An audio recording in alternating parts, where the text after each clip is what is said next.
എല്ലാവർക്കും നമസ്കാരം. എല്ലാവർക്കും നകുലൻസ് കിച്ചണിലേക്ക് സ്വാഗതം. ഇന്ന് ഞാനിവിടെ തയ്യാറാക്കാൻ പോകുന്നത് ഞണ്ട് മസാലയാണ്. ഇതിനു മുൻപ് ഞാൻ ഞണ്ട് പൊള്ളിച്ചതിൻ്റെ ഒരു റെസിപ്പി ഇട്ടിട്ടുണ്ട്. അത് കാണാത്തവരുണ്ടെങ്കിൽ പോയി കാണണം. അപ്പോൾ നമുക്ക് വീഡിയോയിലേക്ക് പോകാം. അതിനു മുൻപേ ആദ്യമായിട്ട് ഈ ചാനൽ കാണുന്നവരുണ്ടെങ്കിൽ സബ്സ്ക്രൈബ് ചെയ്യാനും ബെല്ലൈക്കൺ ക്ലിക്ക് ചെയ്യാനും ഒന്നും മറക്കരുത്. ഞണ്ട് നല്ലപോലെ കഴുകി വൃത്തിയാക്കിയത് 1/2 കിലോ. ഇത് വലിയ ഞണ്ടാണെങ്കിൽ 2 ആയിട്ട് കട്ട് ചെയ്യുക, അല്ലാത്തത് അങ്ങനെ തന്നെ ഇടാം. ഇത് കുറച്ച് ഉപ്പും മുളകും മഞ്ഞളും പുരട്ടി വെച്ചതാണ് കഴുകിയതിന് ശേഷം. സവോള ചെറുതായി അരിഞ്ഞത്, നീളത്തിലരിഞ്ഞത് ഒരു 3-4 എടുക്കാം. ചെറുതാണെങ്കിൽ, വലുതാണെങ്കിൽ 3 എടുത്താൽ മതി. പിന്നെ കുറച്ച് ഒരു 10-12 ചെറിയുള്ളി ചതച്ചത്, 2 ടീസ്പൂൺ വെളുത്തുള്ളി ചതച്ചത്, 1.5 ടീസ്പൂൺ ഇഞ്ചി ചതച്ചത്, പിന്നെ 2 പച്ചമുളക് കീറിയത്, 2 തക്കാളി ചെറുത് അരിഞ്ഞത്, പെരിഞ്ചീരകവും കുരുമുളകും ഓരോ ടീസ്പൂൺ എടുത്തിട്ട് നല്ലപോലെ അരച്ച് വെക്കുക. അതിൻ്റെ പേസ്റ്റാണിത്. ഉപ്പ് ആവശ്യത്തിന്, വെളിച്ചെണ്ണ ആവശ്യത്തിന്, കറിവേപ്പില ആവശ്യത്തിന്. നല്ല ചുവട് കട്ടിയുള്ള ഒരു ചീനച്ചട്ടി എടുത്തിട്ടുണ്ട്. ഇനി എനിക്ക് ഇത് ചൂടായിട്ടുണ്ട്. ഇപ്പോൾ ഇനി വെളിച്ചെണ്ണ ഒഴിക്കണം. ഒരു 3-4 ടേബിൾ സ്പൂൺ ഒഴിക്കാം.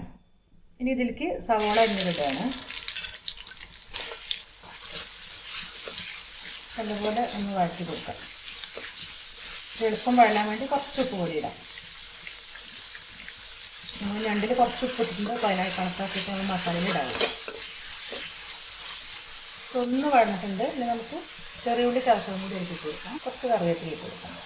ഇനി നല്ലപോലെ വഴന്നതിന് ശേഷം മറ്റുള്ളതൊക്കെ ചേർക്കാവും. സവോളയും ചെറിയുള്ളിയും നല്ലപോലെ വഴന്നിട്ടുണ്ട്. ഇനി നമുക്കിതിലേക്ക് വെളുത്തുള്ളി ഇടാം. ഇതും നല്ലപോലെ പച്ചമണം മാറണം. തീ എപ്പോഴും ഞാൻ മീഡിയം ഫ്ലെയിമിലാണ് ഇട്ടിരിക്കുന്നത്. ഇത് പച്ചമണം മാറി. ഇനി കുറച്ച് ഇഞ്ചി കൊടുക്കാം. ഇനി ഇതിൻ്റെ പച്ചമണം മാറണം. ഇത് കഴിഞ്ഞിട്ട് മറ്റുള്ള മസാലയൊക്കെ ചേർക്കാം. നല്ലപോലെ വഴന്നിട്ടുണ്ട്. ഇനി ഇതിലേക്ക് നമുക്ക് മസാല ചേർക്കാം. മഞ്ഞൾപ്പൊടി ഒന്ന് വഴറ്റി കൊടുക്കാം. ഇനി മുളക് പൊടി,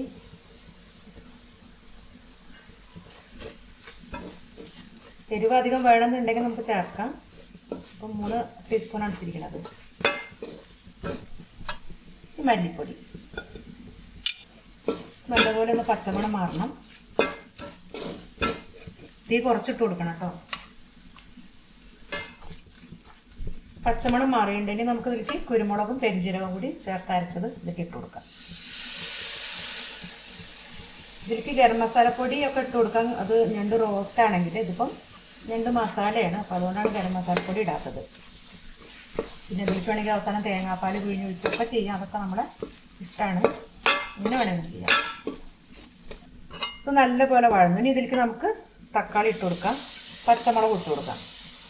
നല്ലപോലെ ഇളക്കിയിട്ട് ഒന്ന് അടച്ചു കൊടുക്കാം. അപ്പോൾ പെട്ടെന്ന് ആയിക്കോളും. ഇതിലേക്ക് ഞാനൊരു കുടംപുളി കഷ്ണം ഇടുന്നുണ്ട്. ഒരു വലിയ കഷ്ണം ഇടുന്നുണ്ട്. ഇത് ഞാൻ ഇൻഗ്രീഡിയൻസിൽ പറഞ്ഞിട്ടില്ല, ഓപ്ഷണലാണ്. നമുക്ക് വേണമെങ്കിൽ ഇട്ടാൽ മതി. തക്കാളീൻ്റെ പൊടി മാത്രം മതി, അങ്ങനെ ഇട്ടാലും മതി. ഇതും കൂടി ചേർത്തിട്ടാണ് മസാല നല്ലപോലെ വഴന്നിട്ടുണ്ട്. ഇനി നമുക്ക് ഇതിലേക്ക് ഞണ്ടിടാം.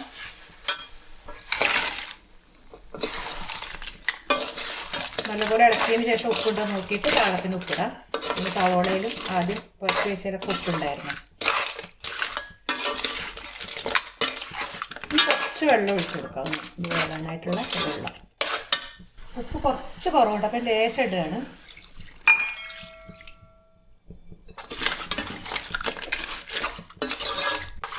വെള്ളം ഒഴിച്ചിട്ടുണ്ട്. ഇനി കുറച്ചും കൂടി വെള്ളം ആവശ്യമുണ്ട് തോന്നുകയാണെങ്കിൽ ഒഴിക്കുക. ഞാൻ കുറച്ചും കൂടി ഒഴിക്കുകയാണ്, മേലെ നിരക്ക നിൽക്കാൻ. അത് മതി. ഇനി ഞണ്ടിൽ നിന്ന് കുറച്ച് വെള്ളം ഇറങ്ങും. അപ്പോൾ അതും ഉണ്ടാവും. ഇതും കൂടി ആകുമ്പോൾ പാകം.